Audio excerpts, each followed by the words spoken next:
Morning बच्चों, कैसे हैं सब।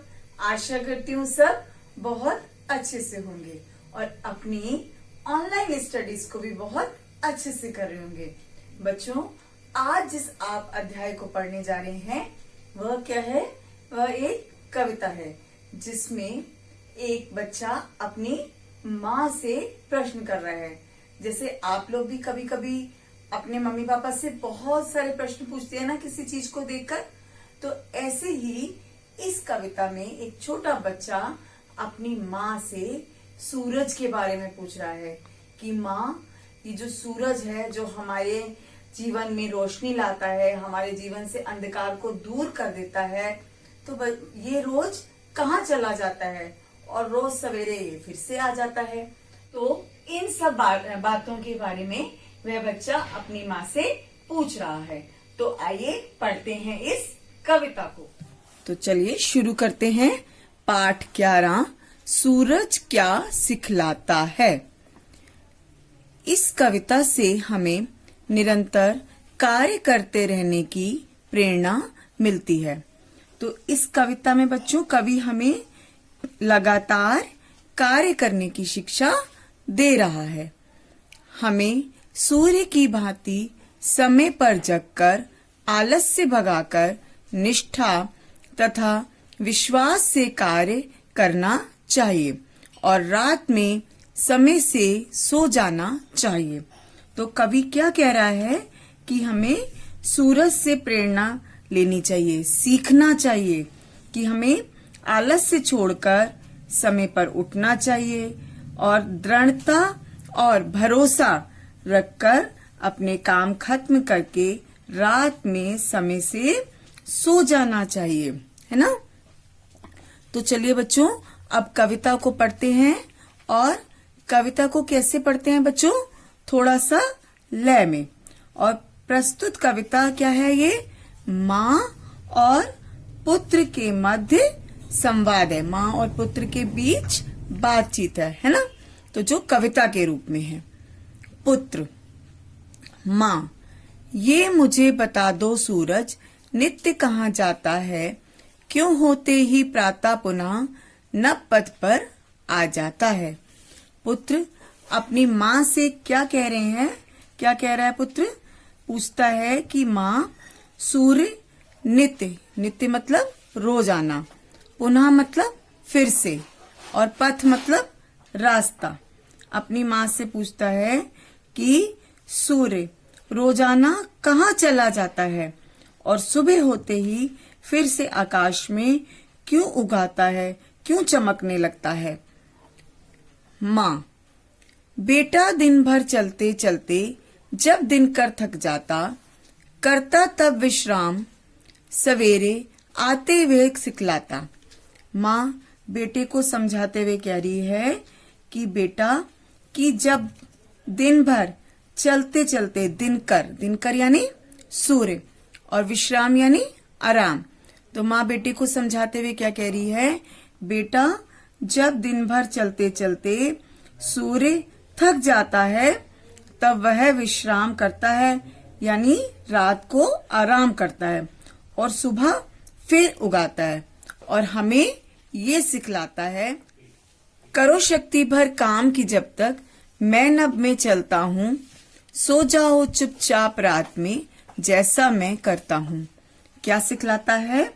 वह सिखलाता है कि जैसे नभ मतलब आकाश, शक्ति मतलब मेहनत, कि जैसे मैं आकाश में दिन भर चलता रहता हूँ, उसी तरह तुम्हें भी अपनी पूरी शक्ति यानी पूरी मेहनत से काम करना चाहिए। और जैसे मैं रात में चुपचाप सो जाता हूँ, विश्राम करता हूँ, वैसे ही तुम्हें भी रात में आराम करना चाहिए। किंतु प्रात होते ही जग जाओ, मत देर लगाओ, नित्य क्रिया से निपट काम में तुम लग जाओ। अब वो क्या कहता है कि लेकिन सुबह होते ही, प्रात मतलब सुबह, जग मतलब उठ जाओ, तो सुबह होते ही तुम उठ जाना चाहिए, जल्दी उठ जाना चाहिए, हमें देर तक नहीं सोना चाहिए।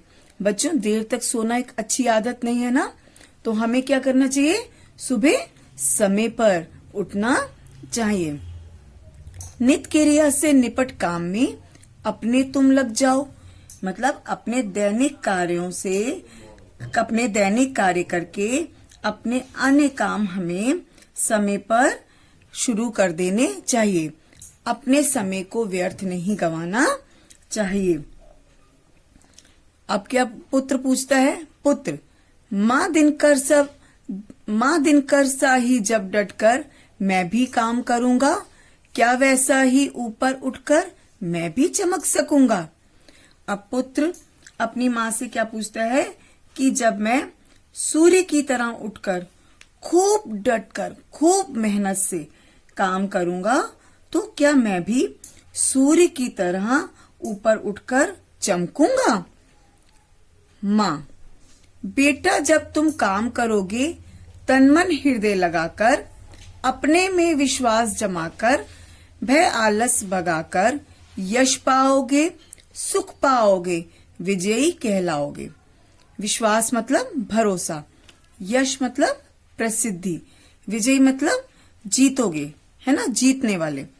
तो माँ अपने बेटे को समझाते हुए क्या कह रही है? उसके प्रश्न का उत्तर दे रही है कि जब तुम अपने मन में विश्वास रखकर, भरोसा रखकर, बिना डरे हुए, बिना आलस्य किए हुए, तन मन हृदय से कार्य करोगे, तो तुम भी क्या पाओगे? यश पाओगे, प्रसिद्धि को पाओगे, है ना, और सुख पाओगे, और विजय यानी जीतने वाले बनोगे। चमक उठोगे तब तो तुम भी निश्चय दिनकर सा ही, तुम्हें देखकर राह पाएंगे भूले भटके राही।